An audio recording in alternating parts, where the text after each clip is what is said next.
Welcome to Daily Wisdom, Walking the Path with the Buddha, a podcast shared by David Roylance.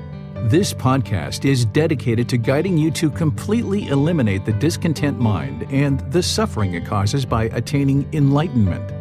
Learn and practice the teachings of Gautama Buddha that will guide you to fully attain a peaceful, calm, serene, and content mind with joy.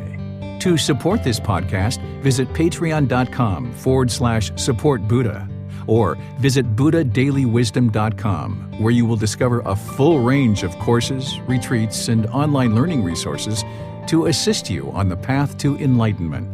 Now, here's our teacher to share more.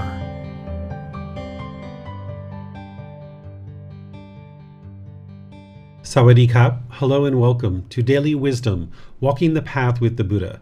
Today is our group learning program, and we're in part 3 of a 4-part series where I've been sharing loving kindness meditation. Each Sunday, we go chapter by chapter in this book, developing a life practice, the path that leads to enlightenment, where I'm helping you to develop a foundation in the teachings of the Buddha that will guide you to enlightenment, where the mind's peaceful, calm, serene, and content with joy. This Sunday, we're going to be in chapter 3, which is titled Enlightenment. What is enlightenment? And that's where you're going to learn about this mental state of enlightenment, where the mind's peaceful, calm, serene, and content with joy permanently, no longer experiencing any discontent feelings like anger, sadness, frustration, irritation, annoyance, guilt, shame, fear, stress, anxiety, loneliness, boredom, shyness, resentment, jealousy.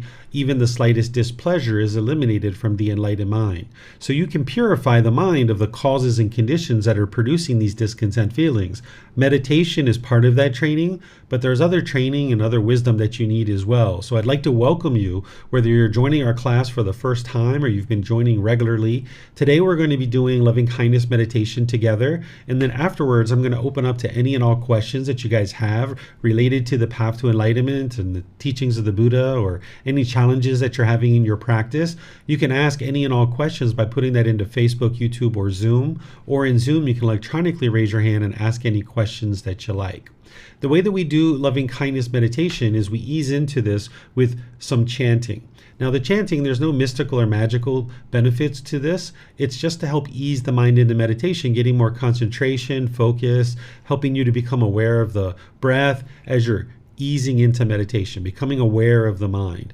And now, once we're in meditation, I'm going to guide you in a breathing mindfulness meditation session. Then there'll be a period of time where it's quiet and we're just doing breathing mindfulness meditation together.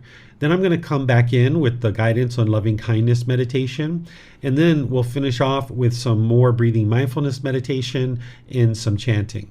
In this 3 parts that I've taught, the first 2 and now this one, and then the 4th part next week, this is all designed to be able to help you grow and develop your loving kindness meditation practice, which loving kindness meditation is there to transform your mind away from anger, hatred, and ill will, and all those lesser versions like frustration.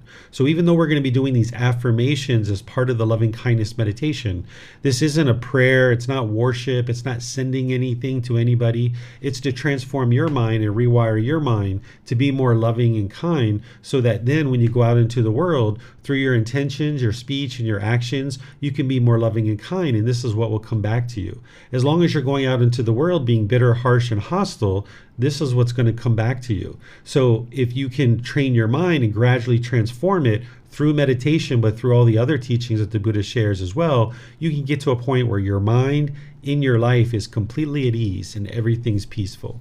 So if you'd like to join along for the meditation, we usually do this in the seated, lying, or standing positions. There is a walking position, but we don't usually do loving kindness meditation in that position. So seated, lying, or standing is the positions that you would like to use for this. And just get nice and comfortable in whatever position you like. I'm going to ease in with some chanting that you're welcome to join along in. And I'm going to be starting to teach this in about 2 weeks from now. I'm going to be teaching a 4-part series on chanting. If you know these chants, you're welcome to join along. If not, you might just focus on the breath, and then I'll be back with some guidance after the chanting. Arahang Samma Sambuddho Makewa Hotang วันหังอภิวาเตมิสวากขาโตมหาเควตาธัมโม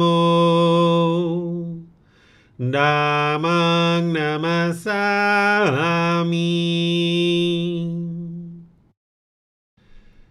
สุปฏิปันโนมหาเควโตสาวกสังโฆสังฆังนามามินะโมตัสสะภะคะวะโต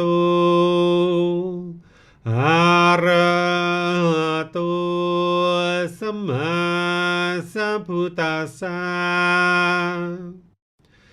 นะโมตัสสะภะคะวะโตอะระหะโตสัมมาสัมพุทธัสสะนะโมตัสสะภะคะวะโตอะระหะโตสัมมาสัมพุทธัสสะอิติปิโสมะภะคะวะอะระหังสัมมาสัมพุทโธวิชาจารณังสัมมุโนสกขาโตโรกาวิโต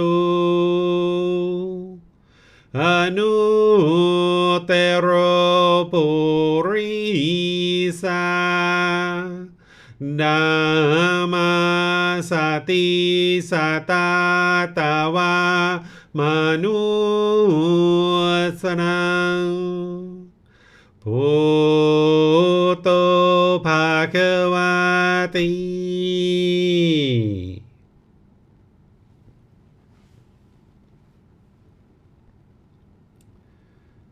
Okay, with the lower body and hands and arms comfortable, in the upper body erect, just close the eyes and start breathing in through the nose and out through the nose. Here you're just looking to establish the breath, a nice, natural, steady, consistent breath. Not forced or controlled, just a gradual inhale through the nose, experiencing the full breath. And then, whenever you're ready, exhale out through the nose. Breathing in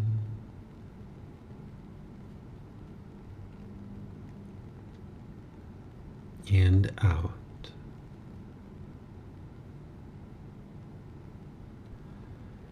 Breathing in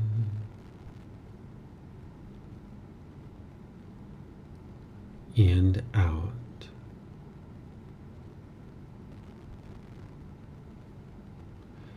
Your breath may not match up with the guidance that I'm providing, and that's okay.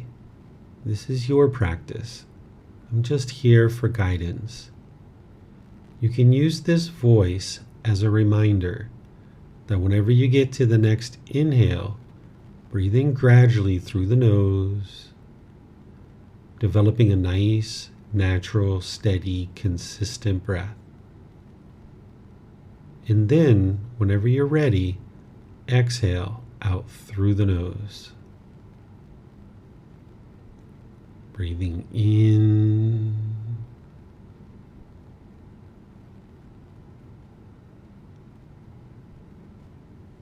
and out.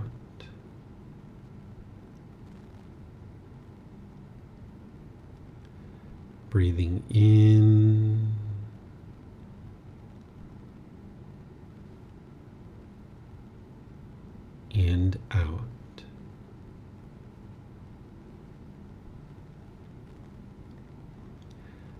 Once the breath is well established, fixate the mind on the breath, either the sound of the breath coming into the nose or the sensation of air moving over the skin into the nose. The breath is the present moment. Fixate the mind on the breath, the present moment. Breathing in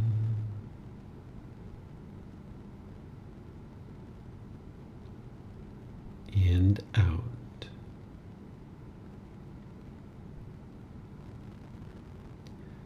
Breathing in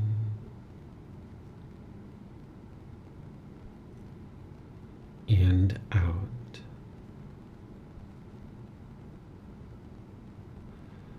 With the mind fixated on the breath, whenever you notice that it moves off the breath, cut that off, let it go, and come back to the breath, the present moment. No need to observe the thought, label it, judge it, analyze it, or even try to figure out where it's coming from. Whenever you notice that the mind is moved off the breath, cut that off, let it go, and come back to the breath, the present moment. Breathing in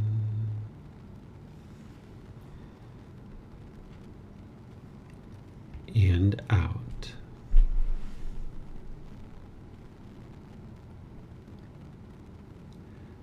Breathing in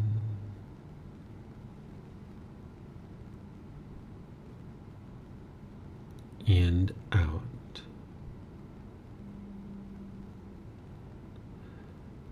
I'm going to be quiet now and let you do this work of focusing on the breath, cutting off and letting go anytime the mind moves off the breath. You have nowhere to go. There's nothing to do. No one needs you right now. This is your time to focus on the breath. Breathing in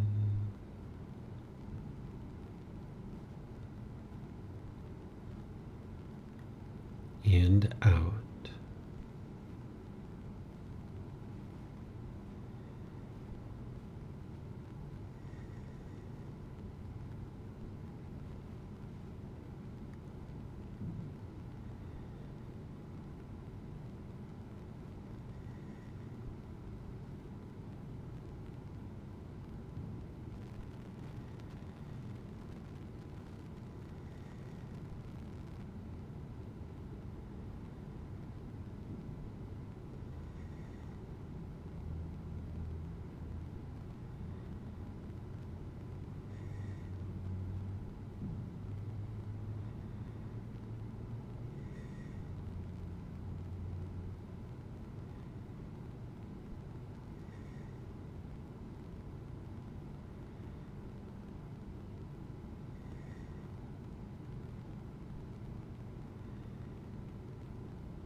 Continuing to breathe in through the nose and out through the nose. Repeat these affirmations in the mind on the out breath.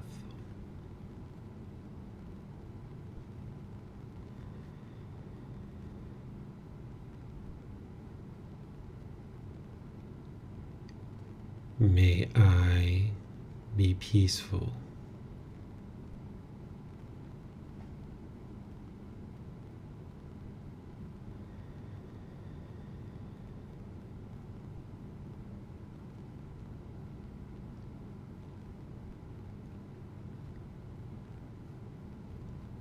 May I be safe.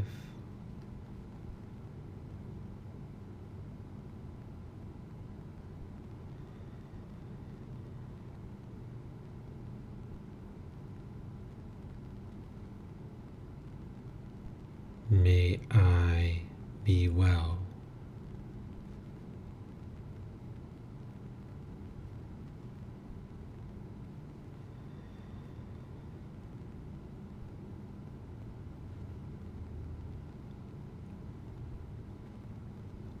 May I be free of all discontentedness in the suffering it causes.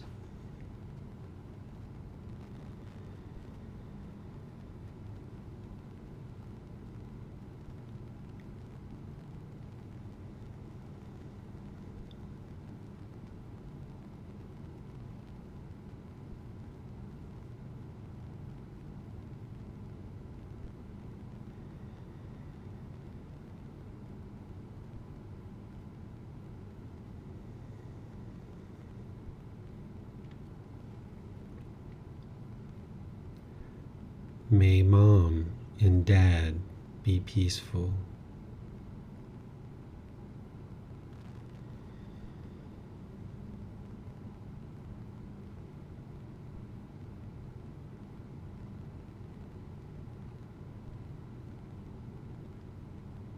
May they be safe.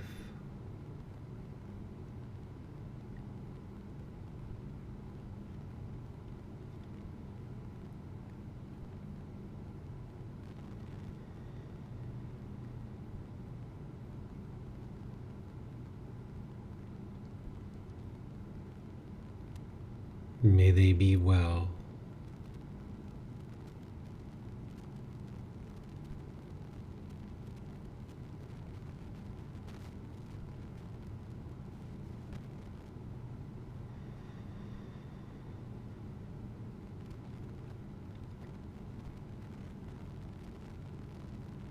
May they be free of all discontentedness in the suffering it causes.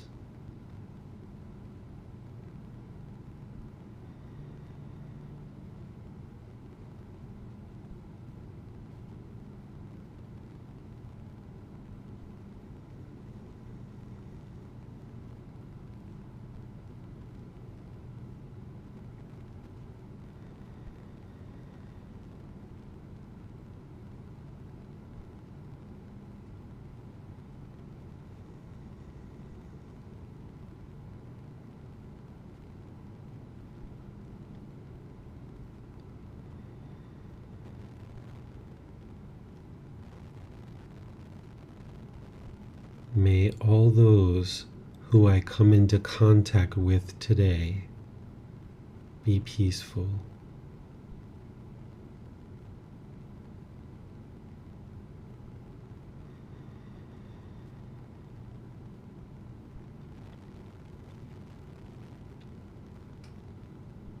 May they be safe.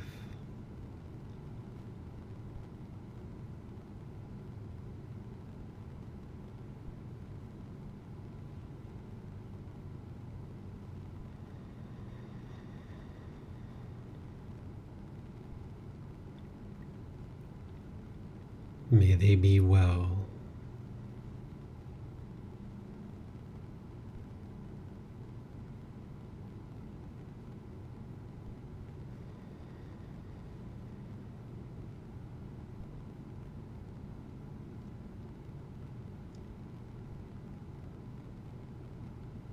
May they be free of all discontentedness and the suffering it causes.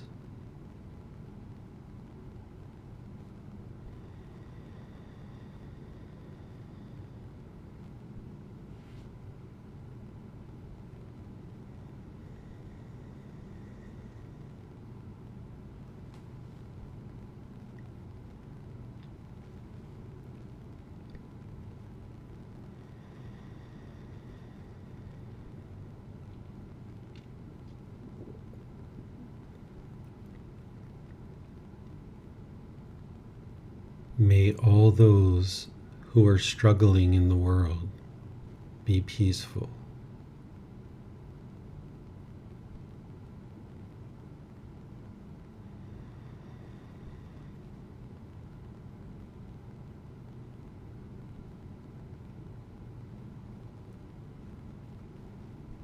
May they be safe.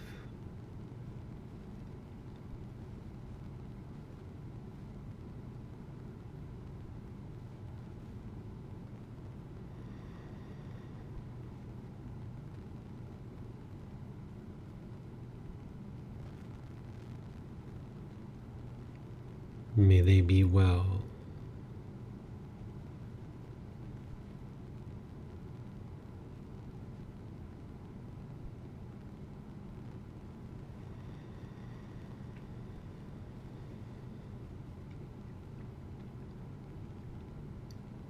May they be free of all discontentedness and the suffering it causes.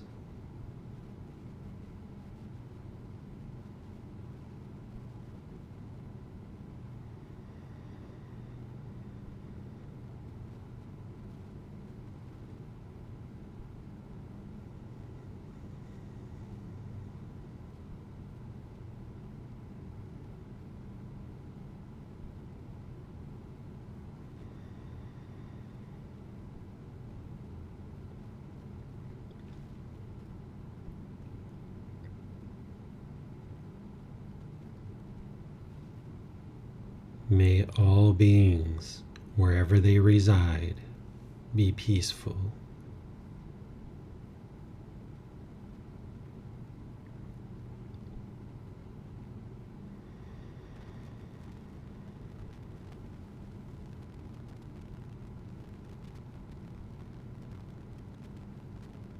May all beings be safe.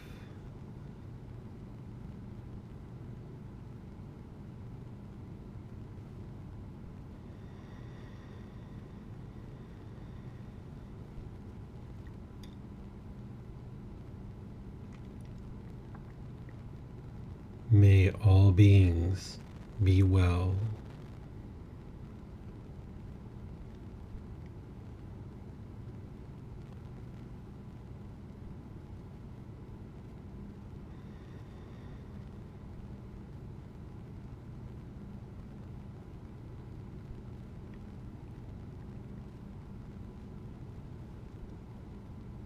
May all beings be free of discontentedness in the suffering it causes.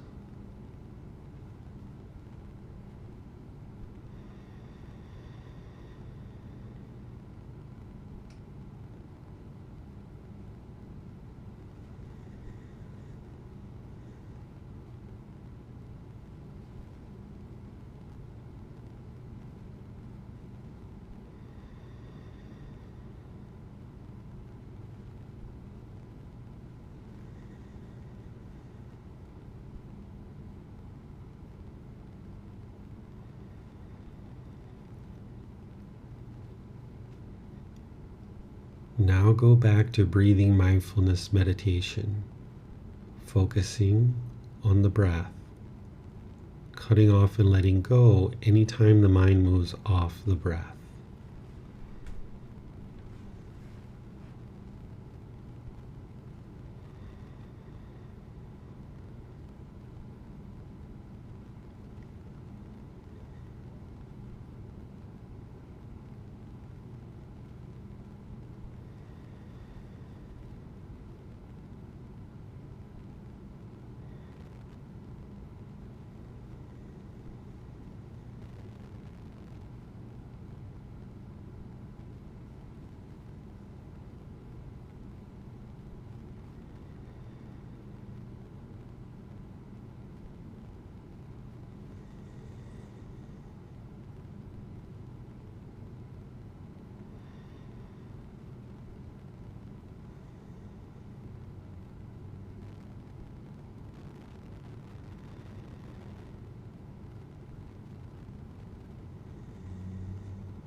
อะระหังสัมมาสัมพุทโธมะคะวาพุทธังมหาคะวันนังอภิวาเทมิสวากขาโตมหาคะวตาธัมโมธัมมังนามัสสามิสุปฏิปันโนภะคะวะโตสาวกสังโฆ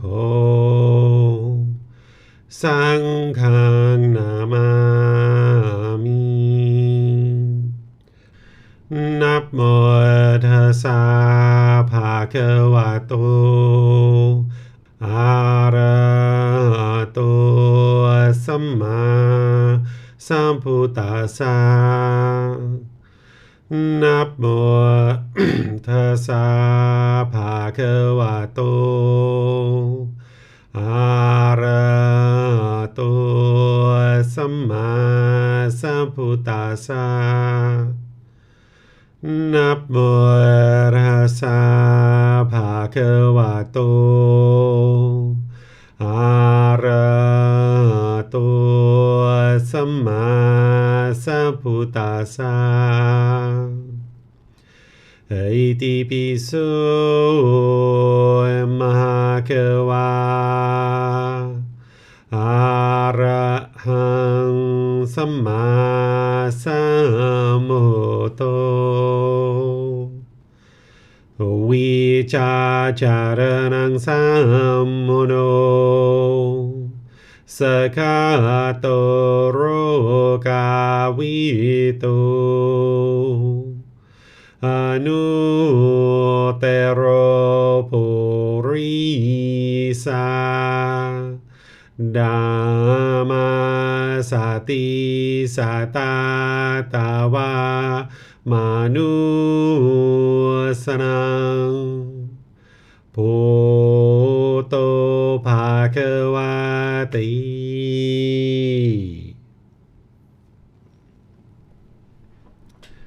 Okay, if you'd like to slowly ease your way out of meditation,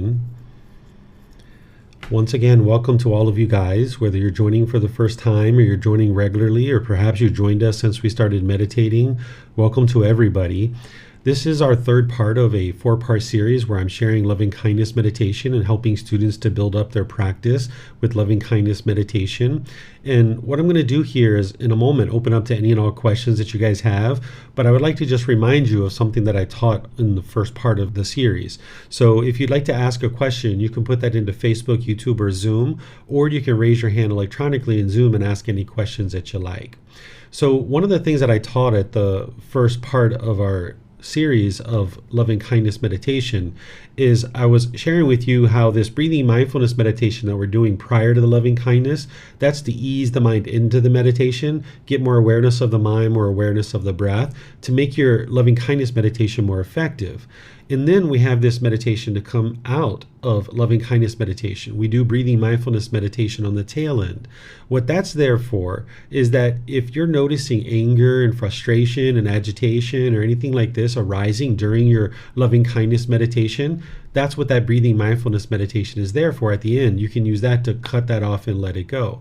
Because if you're in meditation thinking about people that have harmed you or that you've harmed or any number of people that you might be working to eliminate your anger and hatred towards, that can kind of bubble up some feelings from the past and certain things that the mind's holding on to. So you might need that breathing mindfulness meditation at the end to kind of help you to cut that off and let it go. But as you're doing loving kindness meditation pretty consistently over a long-term period, and you're noticing that the loving kindness is permeating in the mind more and more and more, well, as you're doing this, you might be ending up your loving kindness meditation with loving kindness permeating in the mind. there's no need to go back to the breathing mindfulness meditation if you're not interested to do that. If there's loving kindness in the mind and it's pure loving kindness, which is unconditioned love, a genuine interest in seeing all beings be well, active goodwill towards all beings, you can't cut that off. It doesn't matter what you do because it's unconditional. There's no condition that's causing it. So it's not possible to cut it off. So you can't really harm your mind by going back to the breathing mindfulness meditation. But oftentimes when people are coming out, as they've been practicing loving kindness for an extended period of time, they might notice that their mind is permeating with this loving kindness. And if that's the case, you could just ease your way out of that loving kindness meditation and just kind of go on with your day from there with the loving kindness permeating in the mind, so that now through your intention, speech, and actions, you can be more loving and kind in your day-to-day life. So I was just interested in reminding you of that. And then also, just like I reminded you last week, is that this meditation isn't to send loving kindness to others. This isn't to change other people. This isn't to hope other people will be peaceful. This isn't to want them to be peaceful. This isn't asking the Buddha or God or anybody else to come in and intervene on your behalf. This is to transform your mind so that you can be more loving and kind. So you would like to insert into your meditation individuals that you have anger, hatred, and ill will towards, or even frustration or dislike towards. You would like to transform your mind so that you can be more loving and kind. And your affirmations that you're doing might be, may Bob be peaceful, safe, well, free of discontentness. May Susie, right? You might use specific names. Or say you have a certain group of people, like maybe you have difficulties with police officers or lawyers or accountants or trash collectors or any number of individuals, like a group of people, maybe a certain country. Maybe you have a lot of anger towards a particular country and your mind's been conditioned to believe that all these people from this particular country are bad people and your mind has hatred towards them. You might need to use those types of things in your affirmations. Where the affirmations I'm doing are just general and broad that apply to everybody, you would like to customize this for your specific needs. So I'm going to turn things over to you guys for any questions that you have. I see Tonka's got her hand up. So Tonka, if you'd like to go ahead and get things started, and then I see some things coming in on Zoom as well. Thank you, Teacher David. I wanted to clarify something. If I remember from yesterday's talk, you mentioned that attachment to children is sensual desire. And I was thinking about that, and I'm not clear how that would be so, because we have these five senses, and then our thinking is the sixth sense, right? Mm-hmm. So if you can elaborate on that, how would attachment to children be a sensual desire? Sure. Pretty much any and all attachments that you have that are outside of your own mind, it is all sensual desire.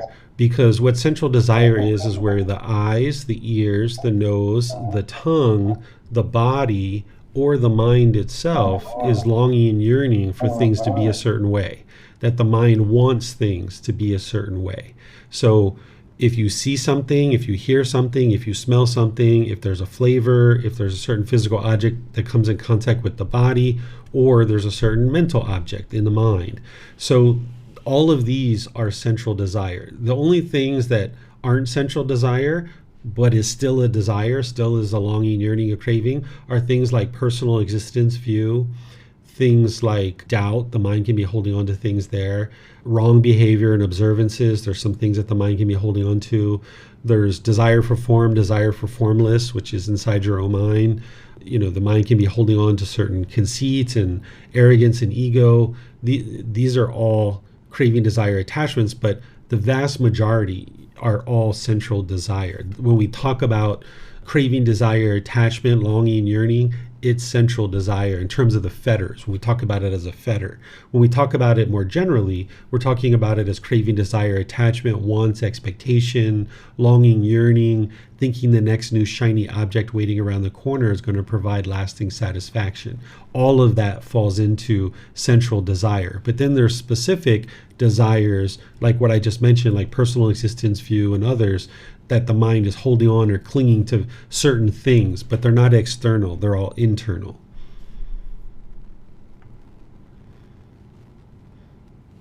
Okay, thank you very much. And also, I was thinking if you have any suggestions how to deal with the cravings of very young children, 2-year-old one. I noticed with my little granddaughter, when she was younger, I could distract her very easily, but now she just turned 2 years. And it's very hard to distract her. So, and she has a lot of cravings. And I just wondered if you have any suggestions there. This is where I've taught you to redirect her mind, right? Yes, but that doesn't work Yeah. nowadays because she's, I think, older and it's not easy to distract her. Yeah, this is where you need to get some other things involved, like sound and things like this, where like say she's on the floor playing and you see that she's broken her toy and she was craving for it to be permanent and she broke her toy and you can see the face getting ready to get discontent. This is where you got to get some other things like, oh, did you see that squirrel outside? Oh my goodness. Or oh, look at that cloud. So bring some sound into it. Or you're like, wow, look at that cloud. Did you see that cloud? Let's go over here and look at that cloud outside. That is the most beautiful cloud. This is what helps to cut it off and let it go. I don't know how you were doing it before, but this is what you would like to do is like actually use sound, use movement, where you can, grip onto her hand and kind of like lead her over to the window to be able to see it. Or you can pick her up and take her over to the window and things like this. This will help her to redirect her mind and cut it off and let it go. Yeah, we are trying to do it, but it's for some reason it's becoming harder and harder. I don't know why. So I guess she's going through certain phases and hopefully she will grow out of it. It's better to look at what's happening and make a decision to implement rather than just hoping she'll grow out of it. Can you share with me what you're doing to redirect her mind, and then maybe I can see what's going on and then give you some solutions? For example, this morning, her parents were taking her to daycare, and I happened to be there too. And she wanted to drive the car, like she wants to drive the car. Obviously, she can't, And then she started crying and crying, and then her dad started, playing helicopter with her, trying to distract her, but no, she was going back. She wants to try to drive the car. Then I tried, oh, Sophia, we are going to the park today. I'm picking you up. And for the second, she looks at me, and then again, drive the car. And she keeps going back to whatever she's focused on. So we all try to distract her with the different things. It works for a second or two, and next thing you know, she's back to whatever she's focused on. Okay, so this means that she's having a strong craving, a really strong one, because this redirection of you trying to redirect her mind isn't going to always work because it's not permanent. It's not going to permanently work. It's impermanent. So as she ages, her cravings are going to get stronger, and she's going to have more discipline to cut it off and let it go herself. But obviously at 2 years old, you can't explain it to her, so she can't cultivate the wisdom. So it's not until she's probably about 5 or 6 years old that she'll be able to cultivate enough wisdom to understand what you guys are doing and that she needs to do this herself. So since you guys are trying to do it for her and trying to get her to do it, you can only be so effective, and it's impermanent. Even if you were doing it for yourself, it's not permanent, right? Every time you try to cut it off yourself in your own mind, at this point in your training, it's not permanent. It doesn't work every single time. So it's not going to work for her every single time either when you're trying to redirect her. So when they have a really strong craving like this, if you can take them away like that and get them going and redirect them somewhere else, that's wonderful. But ultimately, there's some situations where what you would like to do is help her to fulfill the craving, and then she'll be able to let it go. So if you guys have the ability, sometimes what's nice is she's like, I want to drive the car. She's making gestures, right? She's not quite talking yet. you can put her in the seat with you and say, or even before you put her in the seat, you can talk to her and say, okay, you can drive the car for a little bit, but then we've got to get going. So now you bring her over, you're like, brum, brum, brum, brum, brum, you do all these kinds of things and kind of play with her a little bit, maybe a minute or two, and say, okay, playtime's all done. All right, now we got to go. Go ahead and get in the seat. Let's go, or whatever you usually do to get her moving. So there's two ways to eliminate a craving, desire, attachment. There's cutting it off and letting it go, but there's also fulfilling it as well. So like if you've always wanted to go to the Philippines and you have a craving, you could cut that off and let it go and decide not to go. Or you could just go to the Philippines, check it out, and see what's going on there. And then when you go, you're like, all right, been there, done that. I don't need to go there anymore because I've eliminated that craving perhaps. So this is the same thing you can do with children. Like my son had a craving for popcorn for a long time. So we went out and bought all kinds of popcorn. We taught him how to make popcorn. We showed him how to season it and do all the things to do it. Now his craving has subsided, but there for a while it was like popcorn 2 or 3 times a day, like every single day, popcorn, popcorn, popcorn, popcorn, popcorn. Now it's like once every 3 weeks, once a month. So he's extinguished it. He's had a lot of popcorn. So that's the other way with certain attachments that aren't harmful and they're not actually harming anyone. You can actually have a person fulfill it and then they'll extinguish it that way. Okay, thank you very much. You're very welcome. It looks like Julia has a question here. I'm pretty sure that's Julia. Teacher David, I feel like when I am in physical pain, I make unwise decisions. I make decisions to try to make the pain go away that ends up being, for example, I had mild dental pain that wouldn't go away, and due to insurance reasons in trips coming back, I got a tooth extraction instead of waiting it out. And now I am in more pain. I'm not sure how to get out of this vicious cycle of pain and unwise decisions. I have a newborn also, so I am not sleeping well, and it is so difficult for me to function. I am so impatient to get better, and that craving to get well fast is making my mind painful. Please let me know what I can do. Thank you so much. So on your way to enlightenment, you're going to experience discontentedness, right? You're going to have bouts like this where things just feel like nothing's going right and everything's going haywire. And if this is where you're at right now, that sounds like where you're at, just understand that this is impermanent and you can gradually, slowly make decisions towards getting things back to where you'd like them to be. But even then, when you get there, because your mind still has craving, anger, and ignorance, which you haven't learned about yet unless you've studied chapter 8, your mind's going to keep experiencing discontentedness occasionally. You're going to experience this. It's not until you get to the 4th stage of enlightenment that there's no discontentedness whatsoever. Even in the 1st, 2nd, and 3rd stage of enlightenment, you're still going to be experiencing some amount of discontentedness. So you're going to need to get used to going through bouts of discontentedness and just realize that it's impermanent. And instead of wanting it to be different, look internally and try to figure out, what are my cravings here? What am I wanting? You named one of them. You said that you want things to be a certain way. You want things to be perfect or pain-free or something like that. You had mentioned craving to get well fast is making my mind painful, right? Because you're craving to be well and you're not. So the mind's not getting what it wants. So it's experiencing those painful feelings. This is where the Buddha talks about 2 darts. There's the physical pain. That's like getting hit by the first dart. And when you get hit by the first dart, you experience the physical pain. But then when you start craving to have permanent comfort in the body, it's like getting hit with a second dart.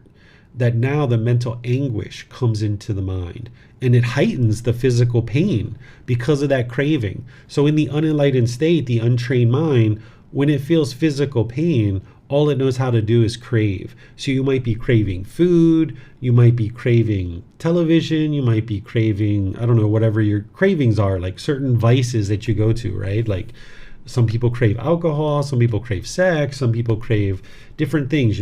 There's all these different cravings, and that's what the mind wants to do, is go to these cravings to get some kind of pleasant feelings, but that's just keeping the problem going. So when you get hit with the first dart of physical pain, you need to train the mind that, this is impermanent. This is impermanent. This is impermanent.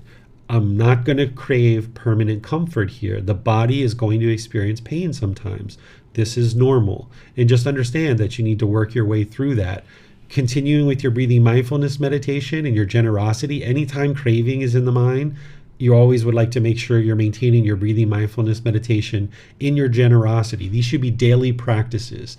Each day meditating 2 or 3 times a day, and each day practicing generosity in some way. Remember, generosity is sharing your time, effort, energy, and resources more than is strictly required in any given situation without any expectation of anything in return. So you would like to be practicing that on a regular basis. You can do simple things, 5 seconds here, a minute here, 5 minutes there. It doesn't have to be elaborate. And same thing with money. If you're sharing money, it doesn't have to be an enormous amount. It can be 50 cents here, $1 there, and a little donation box consistently throughout your day and throughout your week, throughout your month. You'll notice that the mind's having to let go, let go, let go. You can donate your clothes, your shoes, food, things like this. This is training your mind to let go, let go, let go. So in addition to the breathing mindfulness meditation and generosity, you need to just cultivate the wisdom to realize that this is impermanent, and let me just make some wise decisions towards getting back to health. Whether that's taking medications, whether it's eating certain foods, whether it's resting and relaxing. The last thing you're interested in doing is being bitter, harsh, and hostile to the people around you, because that's just putting out unwise decisions, the hostility, the bitterness, the aggression, and it's just going to come back to you. So you'd like to shut that down. If you need to be quietly frustrated in a room by yourself, okay, be in a room by yourself, quietly frustrated, and do that until your mind's ready to come out and interact with other people. That's better than being frustrated and agitated and annoyed and going out into the world and damaging relationships. And then, of course, the loving kindness meditation. You need to have that in there to eliminate any of the hostility and bitterness. So all these teachings that you're learning, the Eightfold Path and all these different things that you need to integrate into your life, it's a matter of learning what they are, integrating them, getting them moving in the right direction, and then gradually moving towards enlightenment, realizing that this isn't a quick fix. It's not going to be like, do this one meditation and you're instantly going to be pain-free and all the anguish is going to be gone. Because your mind has been holding on to this body, craving for it to be permanent, as you're starting to let go of that craving, it's going to be painful. This is where I talk about you have to walk through the fire in order to appreciate the fresh air on the other side. So you're going to experience some painful feelings on your way to enlightenment. It's going to happen. It can get very uncomfortable sometimes on the way to enlightenment. Sometimes when I talk about enlightenment, sometimes, we're talking about this peace and joy. People think it's like the yellow brick road, right? Like it's so peaceful. We should just walk into the clouds and everything should be wonderful. But remember, if you've seen that movie, The Wizard of Oz, Dorothy encountered many different challenges along the way on the yellow brick road, right? So there's lots of challenges along the way. But get the breathing mindfulness meditation, the loving kindness meditation, the generosity, get that going and consistent and ongoing, and just keep reminding yourself that this pain is impermanent. And if you need to take medicine or visit doctors, do those kinds of things. Try to make decisions that it's going to make this pain as impermanent as possible, including things like eating healthy food to restore the body back to health. Okay? So I don't see any other questions there, but what I'm going to do is I'm just going to add one more thing for you, Julia. This can help you and it can help other people as well. One of the biggest challenges, I think, on the path to enlightenment as you're starting to learn this path is you start to learn about that there is a solution. There is an escape to all of these discontent feelings. And you start learning some of the tools and techniques and the practice, and you haven't necessarily fully integrated it into your life, but you're aware of these things. And as you're aware of these things and you understand there's this potential to escape the discontentedness, the fact that you can't do it right now, the mind struggles with that because it has craving. It wants that peace right now, right? Sometimes when people hear me talk about enlightenment, they start craving enlightenment itself. So you're going to be in a situation where over multiple years, you're learning teachings and you're reflecting on them to verify them, and you're like, whoa, this looks pretty true. And then you're even integrating them a little bit to a certain degree, and you're noticing some benefits, but you're not noticing the full benefits yet because you haven't fully been practicing it for an extended period of time. So you'll know the solution to what needs to happen, but the mind just can't do it. This is one of the things that you'll experience on your way to enlightenment. And you can get frustrated because your mind wants to be here, but it's only here, right? And you want to be here and you're not there yet, right? You're still here, but you know what this is that you should be doing, but your mind's not there yet. And that's the craving. And you got to get rid of that and just realize, like, all right, this body's going to be painful for a few days, and this is normal. This is understandable. Okay. So it looks like Arvind has a question. If you'd like to go ahead. Yeah. Hey, David. Hey, thank you for everything, David. You're welcome. Thank you. I have a question, David, about automatic negative thoughts. So I understand, from the teachings that, yes, craving, desire, it causes suffering, attachment to outcomes, and I understand that from a conscious standpoint, if I'm just thinking or I'm awake. But what I'm experiencing or I've experienced is sometimes even while I'm sleeping, or anxiety comes, or fearful thoughts come, and the mind starts to create or hallucinate negative experiences or fearful circumstances of the future or resenting the past. But this happened automatically. There's no conscious intervention. So I just want to know what is Lord Buddha's solution, or how does Buddhist teachings address automatic negative thoughts? Sure, I'll help you. I wouldn't refer to them that way, but I understand what you're saying, when you say automatic negative thoughts. Let me just first share what's happened in the past and why this is occurring, and then I'll talk about the solution, right? So as a being is going through life, their mind is unenlightened. They don't have the wisdom to understand that it's craving, desire, attachment that's causing these discontent feelings. So in the unenlightened state, when these discontent feelings are arising, when you're experiencing any particular situation or circumstance or experience, what the unenlightened mind typically does is it pushes it down. It suppresses it. It's like sweeping the dirt under the carpet, so to speak. And now as you start training your mind on the path to enlightenment, it's like pulling the carpet back and the dust can start flying around a bit, including in dreams, right? That you can be dreaming and you don't have any control over what dreams you have on any particular day, but you do have control over all that dust that's under the carpet. So as you're training your mind, and say you go to sleep and you have a dream, and now in the dream, this is the experiences coming back up. And this can be other experiences that you've never even had. This could be experiences from previous lives. This could be any number of things that is bubbling up in your dream. You can't control that in the dream itself. But then after you wake up, that's where now you're conscious, and now you can apply the cutting off and letting go. If you've been training your mind in breathing mindfulness meditation and practicing generosity, your mind can let go, let go, let go, let go. So you've got to train to the point where when you wake up, you realize what just occurred in your dream is not true reality. It hasn't actually occurred, and you just let it go in order to regain your composure and your calmness.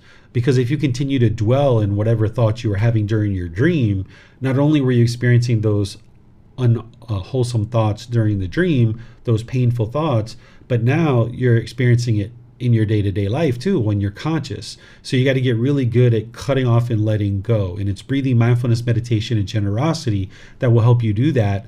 And then applying right mindfulness from the Eightfold Path and right effort from the Eightfold Path. And when your mind gets really good at cutting off and letting go, now you can preserve your mind and you can protect your mind. Then when your mind's calm, couple of hours, a couple of days later, you'd like to look at those dreams and see, are you having recurring thoughts in your dreams? Because like just say you have a recurring dream of an ex-boyfriend or ex-girlfriend, or you have a recurring dream of death and you get really fearful during this dream. This shows you your craving, desire, attachments, that when you're dreaming, you're thinking about death and you get fearful. And this is the mind's craving, that's craving for existence. And now when you talk with a teacher about that and you say, hey, this is what my dreams are, this is the content of my dreams, we can help you identify what your cravings are. And then there's specific things that you can be doing in order to eliminate that. So like, for example, if you were afraid of death, there's something called contemplation of death or reflection on death that you can do in order to train your mind to let go of craving existence. So in addition to breathing, mindfulness, meditation, and generosity, where someone fears death, we have this other tool and this other technique that you can use in order to eliminate that fear of death. And there's other cravings that you could potentially have. And I teach this when we get to chapter 12 and 13 in the group learning program. I teach how to look inward, identify your cravings, and then actually surgically remove them in a particular way. So if you'd like to talk more, you're welcome to stick around until after class, and you can share with me the content of your dreams, and I can help you to understand what your cravings, desires, attachments are. And there could be some other tools and techniques in addition to meditation and generosity that will help you to let go, so that ultimately you can clear all this dust out of the house and you can get to a point where you're not having those dreams. It's not going to be instantaneous, but over time, as you clear out more and more of the pollution of mind, you'll get to the point where you're not having disturbing dreams. The mind won't have craving, desire, attachment anymore. So whatever you're dreaming about, you won't be shaken up by it. But again, on your way to enlightenment, just like I was talking about with Julia, on your way to enlightenment, you're going to experience some dreams that you particularly don't like, and you're going to be discontent in the dream. But then you can cut that off and cut it off when you wake up. You can train your mind to let go of this craving, and then it won't be a recurring dream and a recurring painful feelings that you're experiencing. You can purify the mind of the cravings, desires, attachments that's causing the stress and anxiety or the fear or anything else during your dreams. The only reason why these dreams are disturbing to you is because the mind has craving, desire, attachment. When you can eliminate those specific cravings, desires, attachments, you won't be disturbed in your dream anymore. But you need to first identify what they are, and you need to be able to have the general training to train your mind to let them go, so that then you can be liberated from those feelings. I don't see any other questions anywhere, just kind of checking everywhere. All right, so what I'll do then is just end by thanking all of you for joining. Thank you for your dedication and diligence and determination to learn and practice these teachings. As you need help, you're always welcome to reach out. I'm here to help you through private guidance, through answering questions in the Facebook group, through answering questions here in class, and you can even send me private messages if you like. So feel free to reach out at any point that you need help or ask questions in these classes as well. So next week on Wednesday, we're going to be in the fourth part of our four-part series of loving kindness meditation. So we're going to be doing loving kindness meditation, and then the same thing, opening up to any questions that you guys have. This Sunday, as I mentioned, we're going to be in chapter 3 of this book, Developing a Life Practice, The Path That Leads to Enlightenment. This chapter is called Enlightenment. What is enlightenment? This is where you're going to be learning about what is enlightenment so that you can navigate your way to it. It's kind of like if you were going to go to a new town and somebody was like, hey, would you like to go here? The first thing you say is, well, what's there? What is there to do there? What is it like? You would like to decide whether you're even interested in going to this place or not. So by understanding what enlightenment is, you'll be able to decide, is this something you're interested in attaining? And then you can more readily navigate your way to it. And then once you get there, you'll know that you've actually attained it if you know what enlightenment is. If you don't know what enlightenment is, you don't know whether you're interested in attaining it. You're not going to know how to navigate your way to it. And then once you get there, you're not going to even know that you're there, right? So you would need to know what it is in order to actually attain it. You wouldn't be able to attain it if you didn't know what it actually is. So that's why we're going to spend time on Sunday talking about what enlightenment is and the 4 stages of enlightenment, what is a Buddha, and all these different things. So thank you all for joining for today, and perhaps we'll see you guys in a future class. We'll see you next time. Sawadee. Thank you for listening to this podcast. To provide support for this podcast, visit patreon.com/support Buddha. To access more teachings, visit buddhadailywisdom.com. There, you will discover a full range of courses, retreats, and online resources to assist you on the path to enlightenment. Remember to establish a daily, consistent meditation practice, along with learning and practicing these teachings. A well-developed meditation practice is the foundation in which to train the mind to attain enlightenment.